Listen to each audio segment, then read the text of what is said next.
സമയമുണ്ട്. ഒരു ഡാമാണെങ്കിൽ 40, 50 പോട്ടെ 60, അതിനൊരു കണക്കുണ്ട്.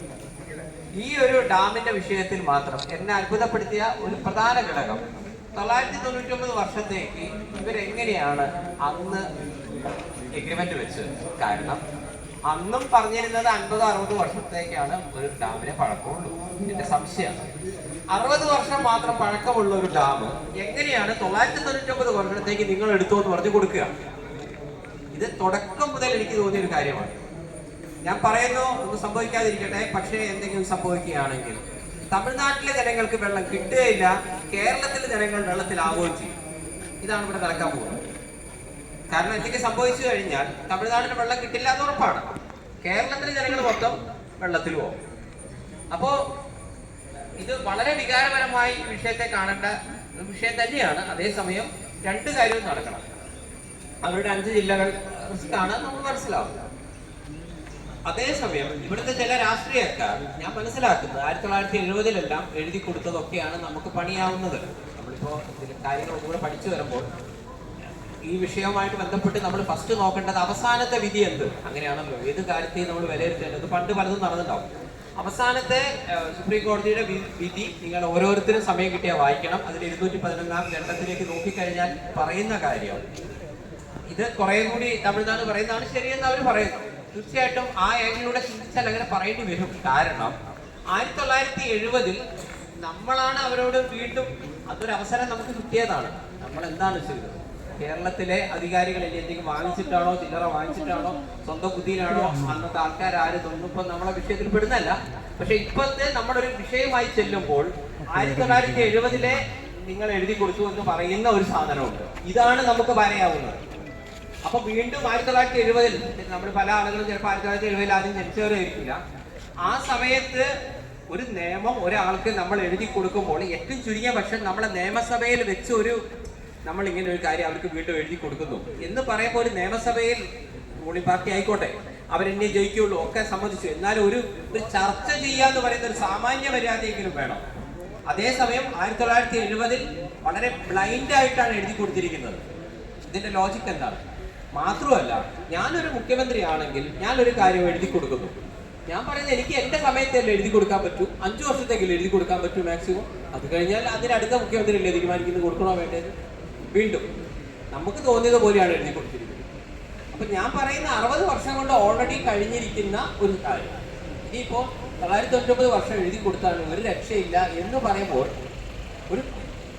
നിങ്ങൾക്ക് കേരളത്തിലെ മര്യാദയ്ക്ക് അത് സംസാരിച്ചെടുക്കാൻ പറ്റുമെങ്കിൽ ഒരേ ഒരു ചോദ്യം പോലെ 60 വർഷം പഴക്കമുള്ള ഒരു ഡാം എങ്ങനെയാണ് 999 വർഷം എഴുതി കൊടുക്കുക? 60 കൊല്ലത്തെങ്കിലും കിട്ടുള്ളൂ.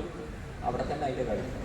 ഇനി 1970-ൽ നിങ്ങൾ കേരളം എഴുതി കൊടുത്തില്ലേ എന്ന് പറയുമ്പോൾ മുഖ്യമന്ത്രി ആ കൊടുത്തതിന്റെ നിയമസഭയിൽ പാസ്സാക്കാത്ത ഒരു കാര്യം ഒരു മുഖ്യമന്ത്രിക്ക് സ്വന്തം നിലയിൽ എഴുതി കൊടുക്കാൻ പറ്റുമോ? ഇപ്പൊ നിങ്ങളെ കേരളം മൊത്തമായിട്ട് ഞാനാണ് ഇവിടുത്തെ മുഖ്യമന്ത്രി, ശരി, കേരളത്തിലെ മൊത്തം ജനങ്ങളെ ഞാൻ വിറ്റിരിക്കുന്നു എന്ന് പറഞ്ഞിട്ട് എനിക്ക് എഴുതി കൊടുക്കാൻ പറ്റുമോ? എനിക്ക് കൊടുക്കുകയാണെങ്കിൽ 5 കൊല്ലത്തേക്കല്ലേ എഴുതി കൊടുക്കാൻ പറ്റൂ.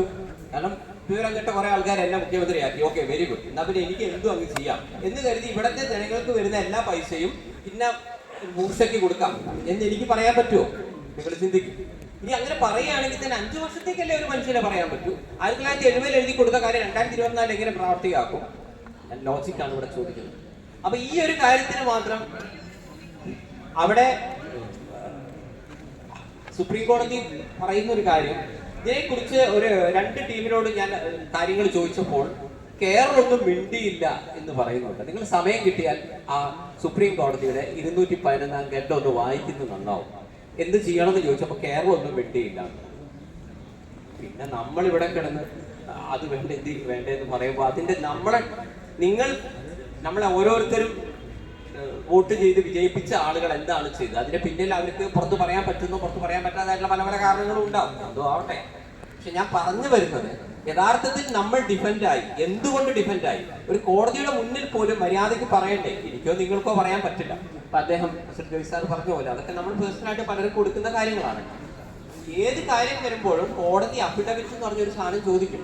ഒരു ഭാര്യയും ഭർത്താവും തമ്മിലുള്ള ഒരു കാര്യമാണ് ഒരു അഫിഡവിറ്റ് വരുന്നുണ്ട്, 2 വ്യക്തികൾ തമ്മിൽ. ഇതേപോലുള്ള ഇന്റർസ്റ്റേറ്റ് കാര്യത്തിൽ ഞാൻ മനസ്സിലാക്കുന്ന 2 സംസ്ഥാനങ്ങളുടെയും കേന്ദ്രത്തിന്റെ അഫിഡവിറ്റ് വെരി ഇമ്പോർട്ടന്റ് ആണ്. നിങ്ങൾ എന്ത് പറഞ്ഞു എന്നുള്ളതാണ്. നമ്മൾ ഇവിടെ കിടന്ന് പലതും പറഞ്ഞാലും പക്ഷെ അവിടെ ചെന്ന് ബബ്ബപ്പെ അടിക്കുകയും ഇവിടെ വന്ന് നമ്മളെ മുന്നിൽ അയ്യോ ഞങ്ങൾ നിങ്ങളെ കൂടെയാണെന്ന് പറയുന്നത് എന്താണ് ലോജിക്കുള്ളത്? ഇന്ന് കർണാടകയിലെ തുംഗഭദ്ര എന്ന് പറയുന്ന ഡാമിന്റെ ഇപ്പൊ നമ്മൾ ഈ നിങ്ങൾ ഓരോരുത്തർ ഇവിടെ വന്നിരുന്നതിന് ശേഷമാണ് ഒരു ഡാം തകർന്നിരിക്കുന്നത് 70 വർഷം. അപ്പൊ അവര് ഇപ്പൊ 1 ലക്ഷം ക്യൂബിക് അത്രയും വെള്ളം ഇപ്പൊ ഓൾറെഡി പോയി കഴിഞ്ഞു. അപ്പൊ എന്തെങ്കിലും ചെയ്യാൻ പറ്റുമോ എന്ന് ചോദിച്ചപ്പോൾ അവർ ഇമ്മീഡിയറ്റ്ലി പറഞ്ഞ ഉത്തരം, ഞാൻ ഈ സംസാരത്തിനിടയിൽ കൂടെ ഞാൻ തുംഗഭദ്രയായിട്ടാണ് ബന്ധപ്പെട്ടുകൊണ്ടിരിക്കുന്നത്.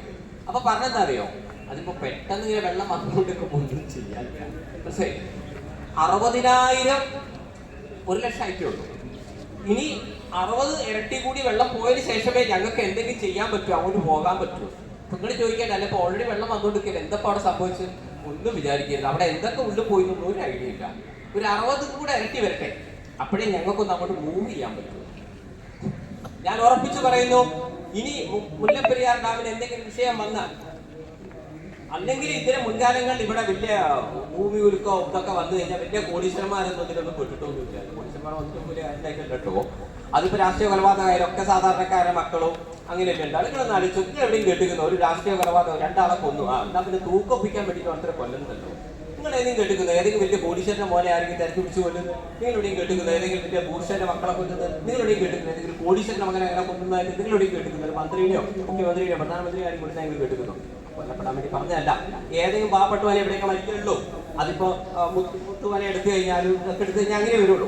അപ്പോ ഇനി ബൈ ചാൻസ് ഇവിടെ മുല്ലപ്പെരിയാർ ഡാം പൊട്ടി എന്ന് സങ്കല്പിക്കുക, ഇവിടെ സംഭവിക്കാൻ സാധ്യത ഞാൻ മുൻകൂട്ടി പറഞ്ഞുതരാം.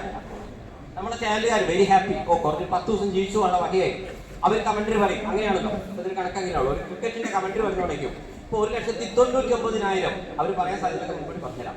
ഇപ്പൊ വെറും 1,99,000 മൃതദേഹങ്ങളാണ് കിട്ടിയത്. ഇനി 1000 കൂടെ കിട്ടിയാൽ മാന്ത്രിക സംഖ്യയായ 2 ലക്ഷത്തിലേക്ക് എത്തും. Very good. അപ്പോ എക്സ് എന്ന് പറഞ്ഞാൽ നമ്മുടെ ചാനലുകാരൻ പറയും, ഇതാ 2 ലക്ഷം എന്ന മാതൃകയിൽ എത്തിയിരിക്കുകയാണ്. ഇത് കാണുമ്പോൾ മറ്റേ ഈ അവസാനം കിട്ടിയ 1000 മൃതദേഹം ഞങ്ങൾക്ക് മാത്രം കിട്ടിയ